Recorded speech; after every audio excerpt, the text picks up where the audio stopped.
মানে abnormally distract. তুমি just মানে 7 দিন ফোনটা কম চালায় পড়াশোনা করার চেষ্টা করো, তুমি দেখবা তোমার 70% ফ্রেন্ডকে তুমি কাটাই দিছো জাস্ট ফোনটা রাখার কারণে। যেটা এই জেনারেশনের সবচেয়ে ভয়ানক একটা রিয়েলাইজেশন। জাস্ট একটু স্থিরভাবে তুমি চিন্তা করো তো তোমার আশপাশে তুমি যতজন কাকে চিনো, একটু ব্রেনে সার্চ দিয়ে একটু চিন্তা করো তো এদের মধ্যে কে লাইফে বেটার কিছু করার চেষ্টা করতে। তার কারণে দেখো তোমার এই জেনারেশনের 99% মানুষজন ডিস্ট্র্যাক্টেড, মানে লাইক শুধু ডিস্ট্র্যাক্টেড না, ভয়াবহ রকম ডিস্ট্র্যাক্টেড। তোমার আশপাশে যত কয়টা ফ্রেন্ড আছে প্রত্যেকে সারাটা দিন শুধু ফেসবুকে স্ক্রল করে ইউটিউবে স্ক্রল করে, কমেন্ট করে, অনলাইনে হ্যান ত্যান, অনলাইনে এরা অনলাইনে এত বেশি পরিমাণে টাইম দেয়, মানে এত ভয়াবহ পরিমাণে এরা টাইম ওয়েস্ট করে যে তুমি যদি এখন চিন্তা করো তো এই সমাজে যদি 99% মানুষজন জাস্ট 12 ঘন্টা বা 10 ঘন্টা প্লাস ফোন চালায়, তুমি যদি এই 12 ঘন্টার জায়গায় 4 ঘন্টা ফোন চালাও, তুমি ওদের চেয়ে 6 ঘন্টা বেশি কাজ করতে পারবা। মানে তুমি দেখতেছো তুমি কাদের সাথে কম্পিট করতেছো? তুমি জাস্ট লিটারালি কিছু সোশ্যাল মিডিয়া গবলিনের সাথে কম্পিট করতেছো, যারা লিটারালি কখনো কোনো রাস্তা খুঁজে পায় না। রিজন হলে এরা ভয়ানক রকম ডিস্ট্রাক্টেড, মানে অ্যাবনর্মালি ডিস্ট্রাক্টেড। তুমি জাস্ট মানে 7 দিন ফোনটা কম চালায় পড়াশোনা করার চেষ্টা করো, তুমি দেখবা তোমার 70% ফ্রেন্ডকে তুমি কাটাই দিছো জাস্ট ফোনটা রাখার কারণে। আর এরপরে তুমি যদি স্কিল শিখো, এরপরে যদি তুমি কোনো একটা ইনকামের চেষ্টা করো, এরপরে যদি তুমি অন্য কোনো কিছু ট্রাই করো, ওটা কিন্তু আরো বেটার হবে, ওদের চেয়ে বেটার হবে। কারণ তুমি কয়জন কাকে দেখতেছো কে স্কিল শিখতেছে, কয়জন কাকে দেখছো বিজনেস করা ট্রাই করতেছে, কয়জনকে দেখছো জিমে যাচ্ছে, কেউ কিছু করতেছে না। তোমার আশেপাশে 90% মানুষজন কিছুই করতেছে না এবং কিছু করবেও না।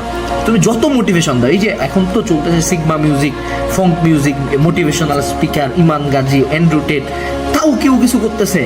কয়জনের লাইফ ইমপ্রুভমেন্ট হয়েছে? কিছুই হচ্ছে না। And they are being part of every scam you can imagine. এরা পড়াশোনা আর টাকা ইনকামের বাদে যা কিছু করতে বলবো সব করবে, ঠিক আছে? পরিশ্রম করা বাদে যা কিছু বলবো সব করতে রাজি, কিন্তু পরিশ্রম করতেও রাজি না। তো এই জন্য এই যুগে যদি তুমি ভালো করতে চাও কিচ্ছু করতে হবে না, জাস্ট তোমাকে বাকিদের চেয়ে একটু পরিশ্রম বেশি করতে হবে, একটু কম ডিস্ট্র্যাক্টেড থাকতে হবে।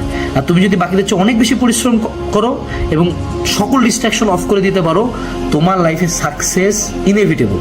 তুমি যাদেরকে এই জেনারেশনে খুব র্যাপিডলি উঠতে দেখো, তারা জাস্ট এই সিম্পল ট্রিক্সটা ধরতে পারছে যে আমি যাদের সাথে খেলতেছি এরা সব কটা জম্বি, এদের 24 ঘন্টা হলো এমনি থাকে, ঠিক আছে? 24 ঘন্টা এমনি 24 ঘন্টা। তো এর সাথে তো আমার কম্পিট করার জন্য খুব বেটার কিছু করার দরকারই নাই। আমাকে জাস্ট এমনি না থাকে ফোনটা রাখে, আমাকে আমার কাজগুলো করতে হবে। এই জিনিসটা একটু বুঝো যে এই জেনারেশনে মানুষকে কাটানো, এই জেনারেশনে বেটার করা খুবই ইজি। কারণ তোমার কম্পিটিশন নিয়ারলি জিরো। তুমি যাদেরকে কম্পিটিশন ভাবতেছো এরা জাস্ট তোমাকে এসে ফেসবুকে আসে যতটা সম্ভব গালিগালাজ করে তোমাকে অফ করে দেওয়া ছাড়া এদের হাতে কোনো যোগ্যতা নাই, কিচ্ছু নেই। They can do shit. So তুমি এই সোশ্যাল মিডিয়া গবলিন যুগ থেকে বের হয়ে একটু বেটার কিছু করো। ওই আজীবন বাপমা বলতো না যে তোমার সবচেয়ে বড় প্রবলেম হলো তোমার এই হাতের ফোন, হ্যাঁ? এটার মতো বাস্তবতা রিয়েলাইজেশন যে একবার সোশ্যাল মিডিয়া থেকে বের হয়েছে, হ্যাঁ, যে একবার এই পেইনটা থেকে বের হয়েছে যে আমাকে স্ক্রল করতে হয় না, সে কোনোদিনই শিট হলে আর কোনোদিন ঢুকবে না। এবং আমার চেনা জানা আমি যতজন এন্টারপ্রেনারকে চিনি যাদের ভ্যালুয়েশন 100 CR-এর উপরে, they don't even use any social media, only WhatsApp, Signal, Telegram, এসব এর বাইরে কিচ্ছু ইউজ করে না। Trust me. যদি এখন থেকে ভালো করতে চাও, একদিনে পারবা না। কালকে সকালবেলা উঠে তুমি খুব বেশি পরিশ্রম করতে পারবা না, কালকে সকালবেলা উঠে তুমি তোমার সকল ডিস্ট্রাকশনস লাইফ থেকে রিমুভ করতে পারবা না, but it will take time. ছোটো ছোটো স্টেপ নাও, 10 ঘন্টা থেকে 9 ঘন্টা আনো, 9 ঘন্টা থেকে 6 ঘন্টা আনো। ছোটো ছোটো স্টেপ নিয়ে যখন তুমি দেখবো তোমার ডিস্ট্রাকশন অফ হয়েছে, you will see rapid changes in your life.